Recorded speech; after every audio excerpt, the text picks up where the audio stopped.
അവര് പറയുന്നത് അരി ആഹാരം കഴിക്കുന്ന ആരെങ്കിലും വിശ്വസിക്കുക ശ്യാമേ.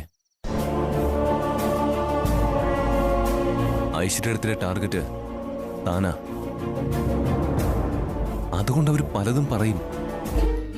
താൻ അതോർത്ത് ഒട്ടും വിഷമിക്കണ്ട, അത് വിട്ടേക്ക്.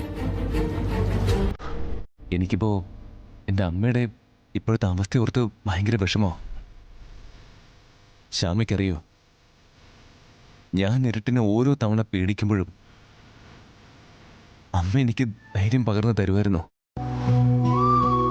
3 മക്കളില് അമ്മയ്ക്ക് ഏറ്റവും പ്രിയപ്പെട്ടവൻ ഞാനായിരുന്നു. അത്രയ്ക്ക് ജീവനായിരുന്നു അമ്മയ്ക്ക് എന്നെ. ആ എൻ്റെ അമ്മയുടെ കണ്ണുകൾക്കാ കാഴ്ചയില്ലാണ്ടായിരിക്കുന്നത്. എനിക്കത് സഹിക്കാൻ പറ്റുമോ ശ്യാമേ?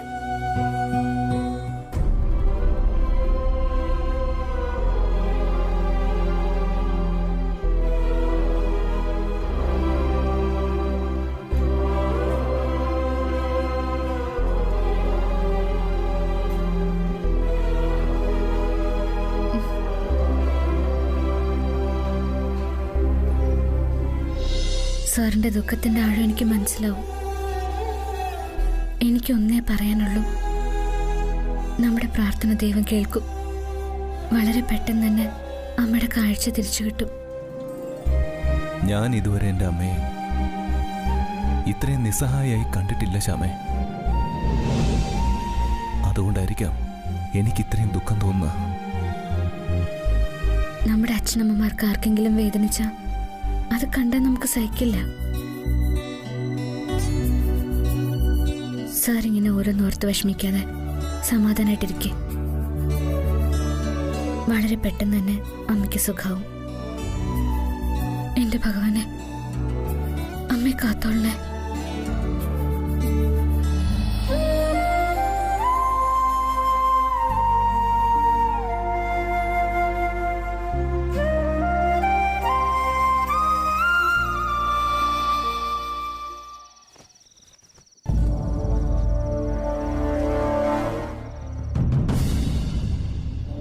കൂട്ടുകുടുംബത്തിലൊരു പ്രശ്നം ഉണ്ടാക്കരുതെന്നും മറ്റുള്ളവർക്ക് തലവേദന സൃഷ്ടിക്കരുതെന്നും കരുതിയ ഞാൻ ഏട്ടനോടൊന്നും പറയാതിരുന്നത്. പറയാതിരിക്കുന്നതാ തെറ്റ്. ഭാര്യാഭർത്താക്കന്മാർ തമ്മിൽ ഇത്തരം കാര്യങ്ങളൊന്നും അന്യോന്യം മറച്ചു വെക്കാൻ പാടില്ല. അതിന്റെ ഭവിഷ്യത്തുകൾ വേറെയാ. എല്ലാം ശാന്തമായും സൗമ്യമായും പോണമെന്ന് ആഗ്രഹിക്കുന്നവളാ നീ. അതാ പലതും നീ തുറന്നു പറയാത്തെ. അതെനിക്കറിയാം. പക്ഷെ പറയേണ്ട കാര്യങ്ങൾ പറഞ്ഞല്ലേ പറ്റൂ. അതിപ്പോൾ എന്ത് കാര്യമാണെങ്കിലും പരസ്പരം ഷെയർ ചെയ്യണം. അതൊരു പരിധിവരെ കുടുംബജീവിതം സന്തോഷകരമായി കൊണ്ടുപോകാൻ പറ്റും. മറ്റുള്ളവർ ചെയ്യുന്ന ചില കാര്യങ്ങൾ ഞാൻ ആദ്യേട്ടനോട് വന്ന് പറയുമ്പോൾ ഞാനും ഏശ്വരിക്കാരിയായ ഒരു സാധാരണ പെണ്ണാണെന്ന് ഏട്ടൻ തെറ്റിദ്ധരിച്ചാലോ? എൻ്റെ 2 കുട്ടികളെയും പ്രസവിച്ച എൻ്റെ കുഞ്ഞുങ്ങളുടെ അമ്മയാണ് നീ. നിന്റെ സ്വഭാവം നിന്നേക്കാൾ നന്നായിട്ട് എനിക്കറിയാം. എന്റെ ഭാര്യയുടെ സ്വഭാവ മഹിമയിൽ ഞാൻ പൂർണ്ണ തൃപ്തനാണ്. നിന്റെ സ്വഭാവ സർട്ടിഫിക്കറ്റ് നോക്കിയൊന്നുമല്ല ഞാൻ നിന്നെ കല്യാണം കഴിച്ചത്.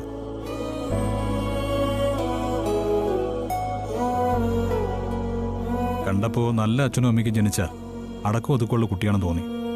നിന്റെ സമ്മതത്തോടെ തന്നെ നിന്നെ ഞാൻ വിവാഹം കഴിക്കുകയും ചെയ്തു. എനിക്ക് നിന്നെയോ നിനക്ക് എന്നെയോ ഇന്നേ വരെ തിരുത്തേണ്ടി വന്നിട്ടില്ല, അല്ലേ? ഇനി കാര്യത്തിലേക്ക് വാ.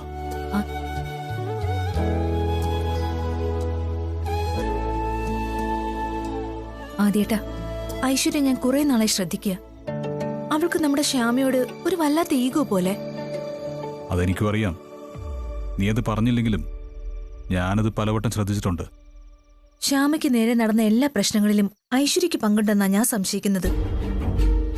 ഡാർക്ക് ബ്ലൂയിലുണ്ടായ പൊട്ടിത്തെറി, ആ അമ്പലത്തിലെ അഗ്നിജപം, അതിനുശേഷം ആ തീവട്ടി ആക്രമണം, ഇതിലെല്ലാം ഐശ്വര്യക്ക് വ്യക്തമായ പങ്കുണ്ടെന്ന് എനിക്കറിയാം. അത് മാത്രമല്ല അമൃത, ആ അവാർഡ് വാങ്ങിക്കാൻ പോയപ്പോ അവിടെ വെച്ച് ശ്യാമയെ അപമാനിച്ചതിന് പിന്നിലും ഐശ്വര്യയാണെന്ന് എന്റെ സംശയം. ആ ഉണ്ടല്ലോ, അതേ സംശയം തന്നെയാ എനിക്കുള്ളത്. പിന്നെ നമ്മുടെ അമ്മയുടെ കാഴ്ചശക്തി നഷ്ടപ്പെട്ടതിന് പിന്നിലും ഇനി അതെങ്ങനെയാ? അമ്മയോട് ഐശ്വര്യക്ക് വലിയ ഇഷ്ടമല്ലേ? കാര്യസാധ്യത്തിനുള്ള ഇഷ്ടമാണെങ്കിലും അവർ തമ്മിൽ ശത്രുതയൊന്നുമില്ലല്ലോ. അതേട്ടാ, അമ്മ പോയി കുളിച്ചത് ശ്യാമയുടെ ബാത്റൂമിലാ. അമ്മ കുളിക്കാൻ വരുമെന്ന് ശ്യാമ പ്രതീക്ഷിക്കേണ്ട കാര്യമില്ല. അമ്മയ്ക്ക് ശ്യാമയുടെ ബാത്റൂമിൽ കുളിക്കേണ്ട കാര്യവും ഇല്ല. നീ എന്താ പറഞ്ഞു വരുന്നത്? ഇത് ശ്യാമയെ ഉപദ്രവിക്കാൻ വേണ്ടി ഐശ്വര്യ ഒരുക്കിയ കെണിയാണെങ്കിലോ? അതിൽ കഷ്ടകാലത്തിന് അമ്മ വന്ന് പെട്ടതായിരിക്കും. കറക്റ്റ്. നീ പറയുന്ന അതിന്റെ ശരി. അങ്ങനെ ആവാനാണ് 100% സാധ്യത. മാത്രമല്ല, അവൾക്ക് പുറത്ത് ആരൊക്കെയായിട്ട് ചില ഫോൺ ബന്ധങ്ങളുണ്ട്. ശ്യാമയെ ഉപദ്രവിക്കാൻ അവൾക്ക് പുറത്തു നിന്ന് ആരുടെയൊക്കെ സഹായം കിട്ടുന്നുണ്ടെന്നാ എന്റെ സംശയം. ആ ജഗന്നാഥനും മായും അവര് നമ്മുടെ കുടുംബശത്രുക്കളല്ലേ. അവരുമായിട്ടായിരിക്കാൻ സാധ്യതയില്ല.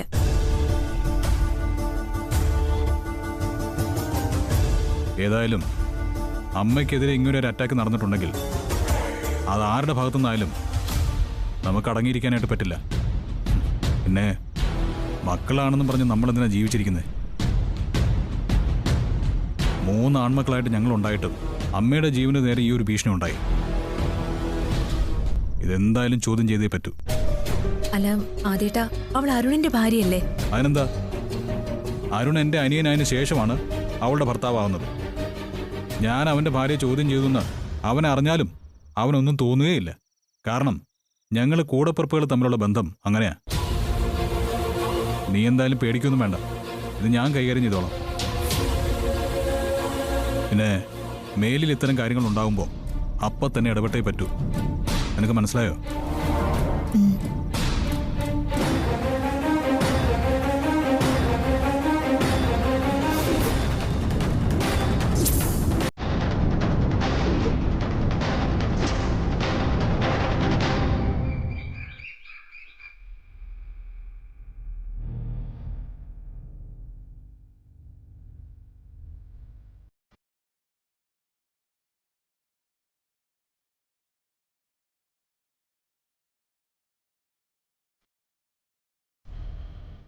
വസു, ആ.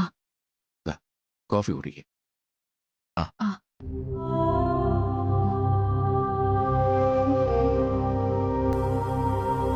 വിഷമിക്കണ്ട, കാഴ്ചശക്തിയൊക്കെ തിരിച്ചു കിട്ടും. 2-3 ദിവസത്തേക്ക് കാണാൻ പറ്റില്ലെന്നല്ലേ ഡോക്ടർ പറഞ്ഞുള്ളൂ? എനിക്ക് കണ്ണിന്റെ വേദനയേക്കാൾ കൂടുതൽ മനസ്സിന്റെ വേദനയാണ് ആനന്ദേട്ടാ. എന്റെ അഖിമോന്റെ ഭാവിയെക്കുറിച്ച് ഓർക്കും.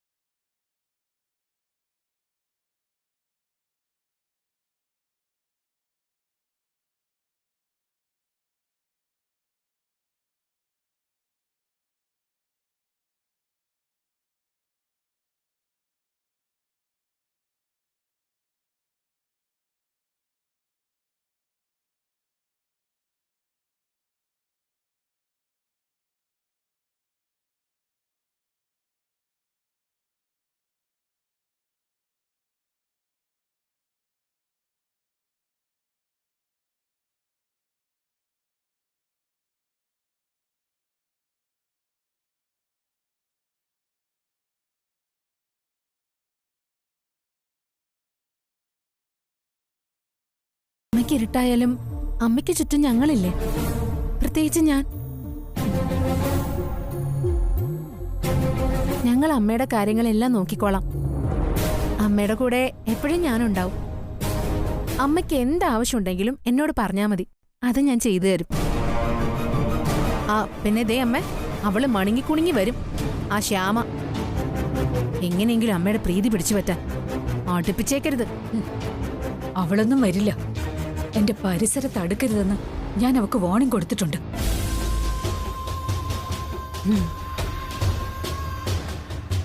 വാണിംഗ് ഒന്നും അവക്കൊരു പ്രശ്നമല്ല. അമ്മയ്ക്ക് കണ്ണു കാണാൻ പറ്റില്ലല്ലോ.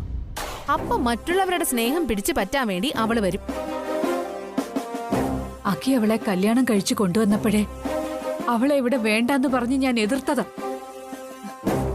ആ എതിർപ്പിന് ഇതുവരെ ഒരു മാറ്റവും വന്നിട്ടില്ല. ഇപ്പൊ അവൾ എന്നെ കൊല്ലാൻ നോക്കി, പക്ഷെ ഞാൻ മരിച്ചില്ല. എന്റെ കണ്ണുകളുടെ കാഴ്ച പോയി.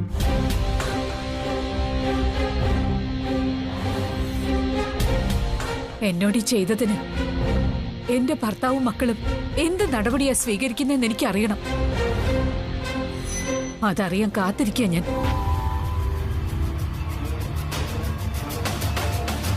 അമ്മേ, അമ്മയോട് ഇത് ചെയ്തത് ആരാണെന്ന് ഇതുവരെ വ്യക്തമായിട്ടില്ല. വെറുതെ സംശയം വെച്ച ഒരാളെ ഇങ്ങനെ കുറ്റവാളിയായി മുദ്രകുത്തണോ? സംശയോ? ഇതിൽ കൂടുതൽ തെളിവുകൾ എന്തിനാ? എന്ത് തെളിവുകൾ? നീ കണ്ടോ ശ്യാമ എന്തെങ്കിലും കെമിക്കൽ ആ സോപ്പിൽ കലർത്തുന്നത്? അമ്മയോട് സോപ്പ് റെഡിയെന്ന് അവള് പറയുന്നത് ഞാൻ കേട്ടതാ. ഇല്ലെങ്കി അമ്മ പറയട്ടെ. കുളിമുറിയിൽ കയറി നോക്കി സോപ്പും ടവലും ഒക്കെ റെഡിന്ന് അവള് പറഞ്ഞതാ. അതുകൊണ്ട് ശ്യാമയാണിത് ചെയ്തതെന്ന് വിശ്വസിക്കാൻ പറ്റുമോ അമ്മേ? എന്തായാലും അമ്മയോട് ചെയ്ത ആരാണെന്ന് ഞങ്ങൾ കണ്ടെത്തും.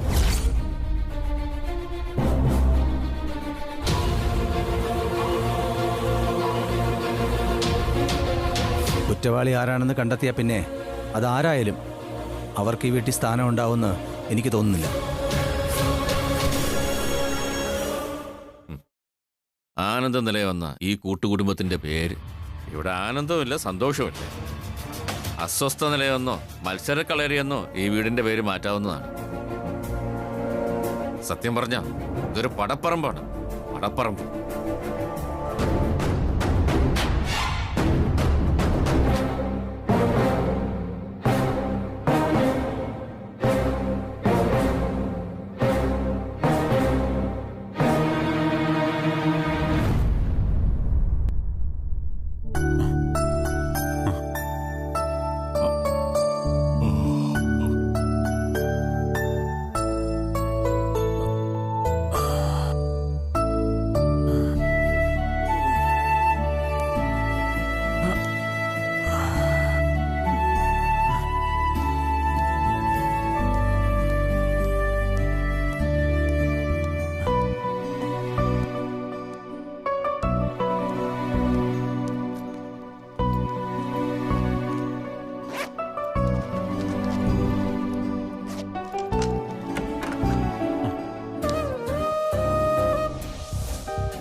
അയ്യോ, പോയോ?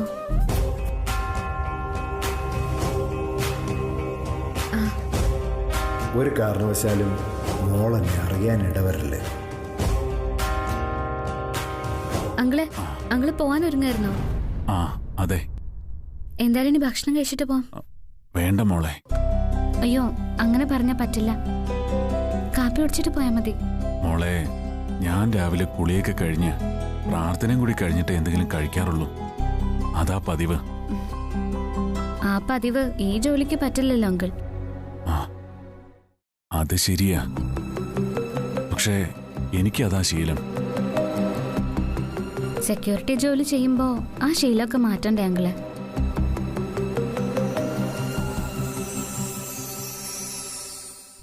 ശരി, ആഹാരം കഴിക്കണ്ട, ചായ കുടിക്കാമല്ലോ.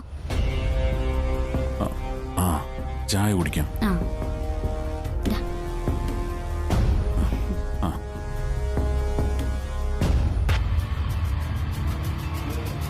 അങ്കിളെന്താ ചായ കുടിക്കാത്ത? കുടിച്ചോളാം മോളെ. അല്ല, വീട് നിറമൺകരയാന്നല്ലേ പറഞ്ഞത്? അതെ. ഈ നിറമൺകരയ്ക്ക് ഇവിടുന്ന് എത്ര ദൂരം ഉണ്ടാവും? ഒരു അരമണിക്കൂറുണ്ടാവും, അത്രേ ഉള്ളൂ. എനിക്ക് അങ്കിളിനെ കാണുമ്പോ എപ്പോഴും എൻ്റെ അച്ഛനെ ഓർമ്മ വരിക. ഒരേപോലെ ലോകത്ത് 9 പേരുണ്ടെന്നല്ലേ മോളെ പറയുന്നേ? മോളുടെ അച്ഛന് ഞാനുമായി രൂപസാദൃശ്യം ഉണ്ടായേക്കാം. ചെല്ലട്ടെ അങ്കിൾ.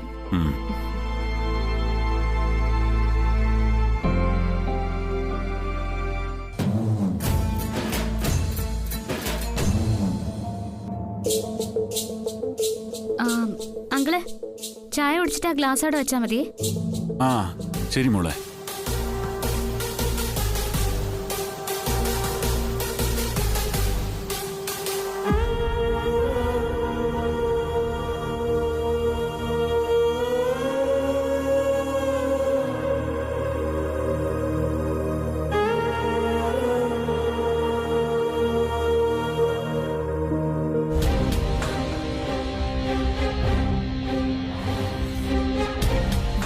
അരുൺ, വീട്ടിൽ നടന്നാലും അതിനല്ല ഉത്തരവാദി ഞാനാണെന്ന എല്ലാവരുടെയും ധാരണ. എനിക്ക് ശ്യാമയോട് ദേഷ്യമുണ്ട്. എനിക്ക് അവളെ ഇഷ്ടമല്ല. അതിനിവിടെ എന്ത് നടന്നാലും എന്റെ മേലെ ചാർത്തുന്നത് എന്തിനാ? ദേ, എനിക്കിതൊന്നും കേട്ട് നിൽക്കാനോ ഇതിനൊക്കെ മറുപടി പറയാനുള്ള സമയമില്ല. ഓഫീസിൽ ഒരു പിടി ജോലിയുണ്ട്. ഇന്നാണെങ്കിൽ ഒത്തിരി തിരക്കുള്ള ദിവസമാണ്. നിങ്ങൾക്കല്ലേലും അങ്ങനെയാണല്ലോ. ഭാര്യ ആരെന്ത് പറഞ്ഞാലും ഒരു കുഴപ്പമില്ലല്ലോ. അതിന് ഭാര്യയുടെ കയ്യിലിരിപ്പും ഒട്ടും മോശമൊന്നുമല്ലല്ലോ. ദേ അരുൺ, രാവിലെ തന്നെ എന്നെ കൊണ്ടൊരുന്ന് പറയിപ്പിക്കരുത്. ദേ ഐശ്വര്യ, ഞാൻ എൻ്റെ ജോലിക്ക് പോവാ. നീ അതും ഇതും പറഞ്ഞ് എൻ്റെ ഒരു ദിവസം നശിപ്പിക്കരുത്. രാവിലെ എന്നെ എന്തെങ്കിലും കേട്ട് മൂഡൌട്ടായാൽ പിന്നെ അന്നത്തെ ദിവസം എനിക്കൊന്നും ചെയ്യാൻ പറ്റില്ല.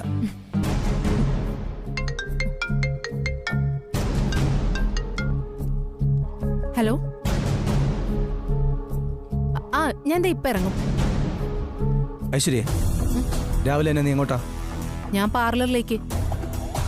ആവശ്യത്തിന് സൗന്ദര്യം ഉണ്ടല്ലോ, പിന്നെന്തിനാ എല്ലാ ദിവസവും ഇങ്ങനെ ബ്യൂട്ടി പാർലറിലേക്ക് പോകുന്നത്? ദേ, ഞാൻ എങ്ങോട്ട് പോണം എങ്ങോട്ട് പോണ്ടെന്നൊക്കെ തീരുമാനിക്കുന്നത് ഞാനല്ലേ. ഓ, നീ അച്ഛനെയോ അമ്മയോ ഭർത്താവിനെയോ അങ്ങനെ അനുസരിക്കുന്ന പ്രകൃതക്കാരി അല്ലല്ലോ. അങ്ങനെ തന്നെ വെച്ചോ. എനിക്ക് ആരുടെയും ഗുഡ് സർട്ടിഫിക്കറ്റിന്റെ ഒന്നും ആവശ്യമില്ല. ആയിക്കോട്ടെ. എന്നാ മറ്റൊരു കാര്യം എനിക്ക് നിന്നോട് ചോദിക്കാനുണ്ട്. നീ പാർലറിലേക്കും ക്ലബിലേക്കും ഒക്കെ ഇങ്ങനെ പോയാലേ കണ്ണു കാണാൻ പാടില്ലാത്ത നമ്മുടെ അമ്മയുടെ കാര്യം ആര് നോക്കും? ഞാൻ മാത്രല്ലല്ലോ അമ്മയ്ക്ക് മരുമകള്. ഓ, വേറെ ആരും വേണ്ട, അമ്മയുടെ കാര്യം ഞാൻ തന്നെ നോക്കിക്കോളാന്ന് അവിടെ നിന്ന് വീമ്പിളക്കുന്നത് കേട്ടായിരുന്നു. അതാ ശ്യാമയെ അടുപ്പിക്കാതിരിക്കാൻ വേണ്ടിയാ. ശരി, ശ്യാമ വേണ്ട. പക്ഷെ ആരെങ്കിലും അമ്മയുടെ കാര്യം നോക്കണമല്ലോ. അത് ആര് നോക്കുമെന്നാ ഞാൻ ചോദിച്ചേ. അത് അമൃതയെടുത്ത് നോക്കുമല്ലോ. ഛേ, അമൃതേട്ടത്ത് ഈ വീട്ടിൽ എന്തെല്ലാം കാര്യങ്ങളെന്ന് പറഞ്ഞ് നോക്കും. കിച്ചന്റെ ചുമതല മുഴുവൻ അമൃതേട്ടത്തേക്കല്ലേ. എന്തിനാ എന്നിങ്ങനെ നിങ്ങൾ ക്രോസ് വിസ്താരം നടത്തുന്നേ? കിച്ചണിൽ അങ്ങനെ മലമറിക്കുന്ന ജോലിയൊന്നുമില്ല. അമൃതയെടുത്തേക്കോ അമ്മയെ നോക്കാം. ഞാൻ ചോദിച്ചേ ഉള്ളൂ. നീ എവിടെ വേണമെങ്കിലും പൊക്കോ. കണ്ണ് കാണാൻ പാടില്ലാത്ത അമ്മയ്ക്ക് വേണമെങ്കിൽ കണ്ണുകൾ ദാനം ചെയ്ത് സഹായിക്കുന്ന മരുമകളും ഈ വീട്ടിലുണ്ട്. നിന്റെ സഹായമൊന്നും അമ്മയ്ക്ക് ആവശ്യമില്ല. നീ അമ്മയെ സഹായിക്കുകയും വേണ്ട.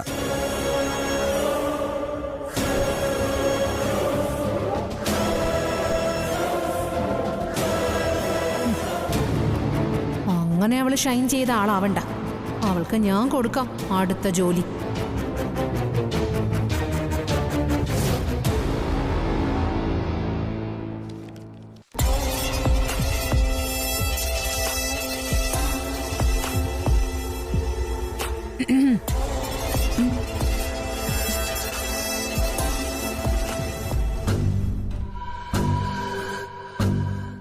അതെ, എനിക്ക് അത്യാവശ്യമായിട്ട് 1-2 സ്ഥലത്ത് പോവാനുണ്ട്. ഞാൻ പോയിട്ട് വരുന്നത് വരെയും അമ്മയുടെ കാര്യങ്ങൾ നീ നോക്കണം. ആ, ഞാൻ നോക്കിക്കൊള്ളാം എടുത്തേ. അമ്മയുടെ മുമ്പില് ആളാവാനാണെങ്കിൽ അതൊന്നും നടക്കില്ല. നീയാ നോക്കുന്നേന്ന് അമ്മ അറിയാൻ പാടില്ല.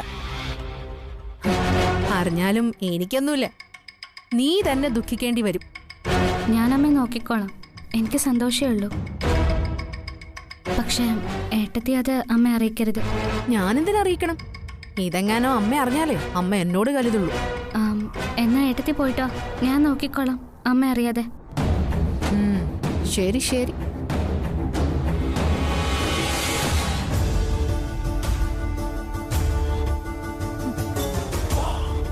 ഇവളൊക്കെ എന്താ ഇങ്ങനെ പണിയെടുത്ത് മരിക്കാൻ നിൽക്കുന്ന ഓരോ ജന്മങ്ങൾ.